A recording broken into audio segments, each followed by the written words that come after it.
Welcome to this video on the Zen Word channel. My name is Sri Satguru, Buddha Rawa Bhagwan. Today's video we're going to talk about the mind. We're going to talk about how to strengthen the mind and how to protect the mind. Okay, so we won't be able to cover all the elements of protection of the mind, but we're going to cover some basics in this video, which are fundamentals to knowing how to defend yourself spiritually, physically, mentally. The mind is a big part of it, right? So you need to know how to strengthen your mind. And what will strengthen your mind is the different practices of yoga, right? So whether that be jnana yoga, the yoga of knowledge, karma yoga, bhakti yoga, hatha yoga, raja yoga, all different types of yoga that you might practice are going to strengthen the mind, right? Because they're going to strengthen the ability to concentrate, right? The ability to concentrate and to focus are fundamental to the strength of the mind, right? There are minds of different development levels, and some minds are more idle than others, right? So the ability to focus is extremely important, right? And to tune the mind into a tool, right? And also to put up the defenses around the mind that are required for the mind.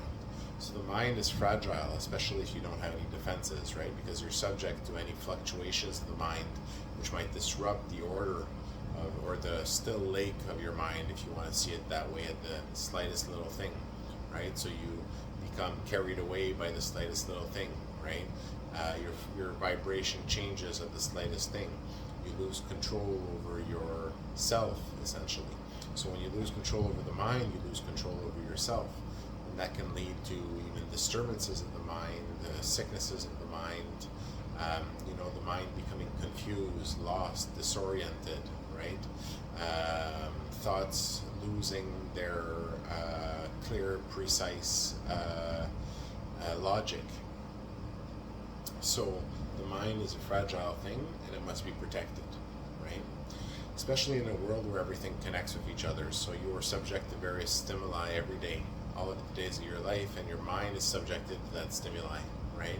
So, there's this thing about where you want to be, who you want to be, and what the outside stimuli puts it on you and how you let that affect you, So, you have your center line, and some things bring you one direction or more of a line, and the ability to return to your center line if something distorts you from your center line, right? Your stillness, your equilibrium, right? Who you want to be, the vibration you want to hold, right? So stimuli can distract you essentially from that vibration that you want to hold. So the mind is a computer system, right? The whole body, everything, you are a computer program, right? And you need to have your protections, your defenses. You need to monitor your defenses and your perimeters and your boundaries, right?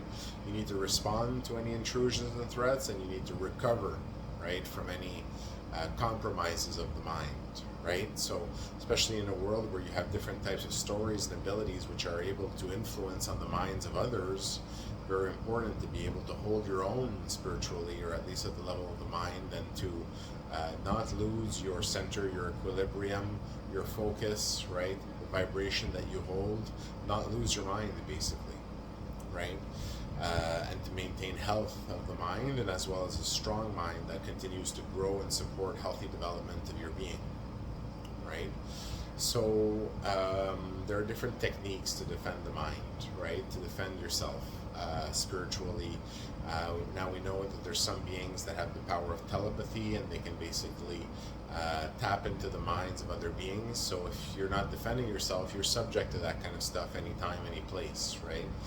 Being influenced in different ways by city powers or other different things. If you don't have a strong, well-protected mind, you're more vulnerable to any kinds of forces that would work at the level of the mind to affect you, right?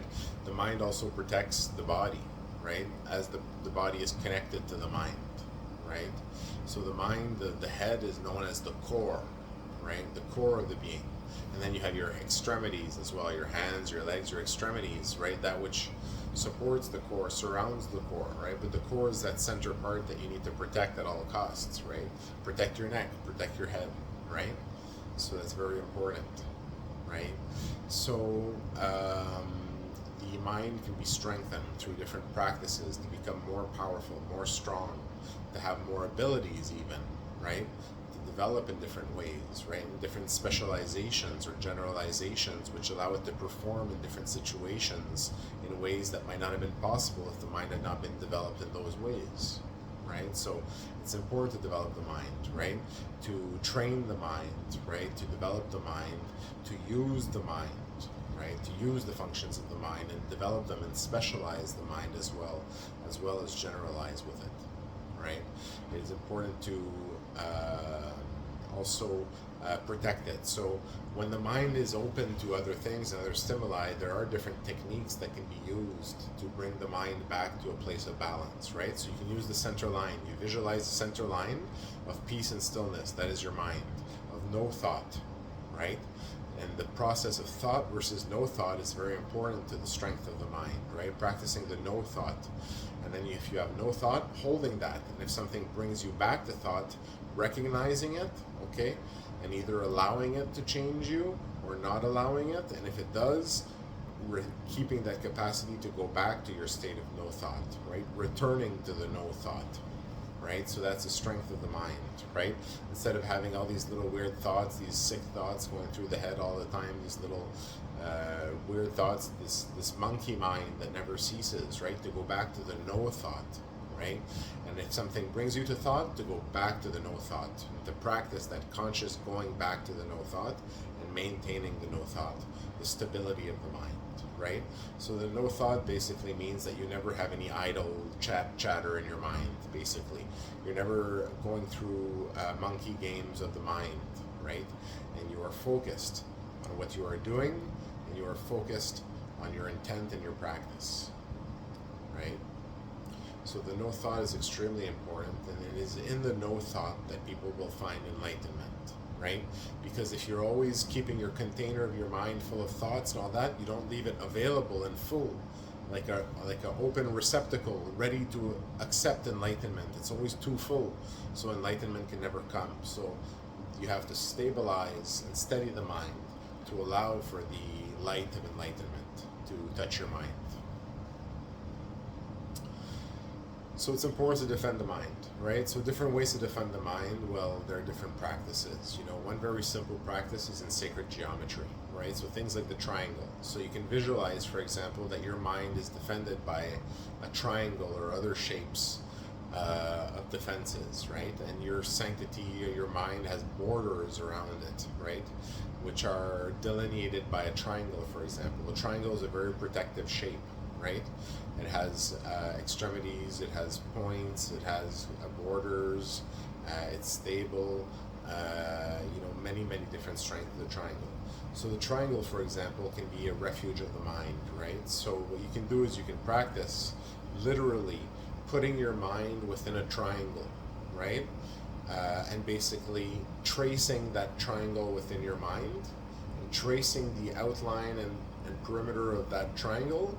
And anytime that you find your mind has lost its control, you return to the sanctity of the triangle and you retrace the walls of the triangle around your mind, right? Like you take with a knife, you would trace in the air a triangle like that with a blade. You do the same thing with your mind. And as you trace it, you recreate that triangle as you trace it.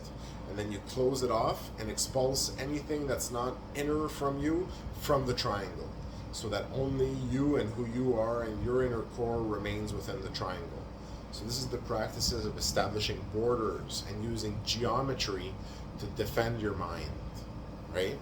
So this is a very good practice that you can use. And you literally you practice tracing that triangle in your mind. So you visualize that triangle tracing around your mind and your mind's within it, right? And once you have traced that triangle, anything trying to get into your mind, affect your mind, all that is cut off by the walls of that triangle, and anything that was within, you expulse outside of the triangle, right? And then you are left alone as you want to be within your triangle of defense. So sacred geometry to defend the mind. There are also other defenses of sacred geometry that can be used, right? Or as it's called, blade practice, right?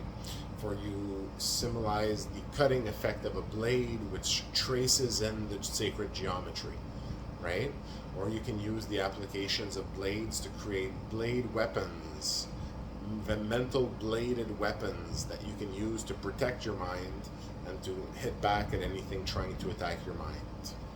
So there are many different practices, but sacred geometry is one of the best practices to practice the mind and its defenses. The same type of defense happens, the same type of defense is used to develop telepathy, for example. So telepathy is an ability that can be developed to communicate with someone else through the mind, right? And because telepathy is an ability that leads to madness, because you're essentially talking to yourself in your own mind and getting information from someone else, okay, it is important to turn it on and turn it off. So once again, in telepathy, you are exposing yourself to an outside mind, right? You're opening yourself up to an outside mind, so you have to turn that off, right? Once you are done, you don't leave that open, someone connected to your mind, because you need to protect your mind. So then you reestablish that triangular defense, right, around your mind, and expulse anything that's not from you, that's not native to you, from the triangle, and keep yourself defended in the defenses of your triangle. So the triangle is an extremely effective defense of the mind, a tool of defense, and its technologies are important in many different technological defense systems, including defense of the mind. Okay, it is also a way of practicing closing and opening your mind to outside stimuli, right? Anytime anyone who basically is exposed to an outside stimuli, they can practice the triangle to cut themselves out from that stimuli, essentially cutting off that stimuli from the mind, right? Which makes you able to deal with many situations in life that might have been overwhelming if not for that. Thank you for listening to this video on the Zen Word channel.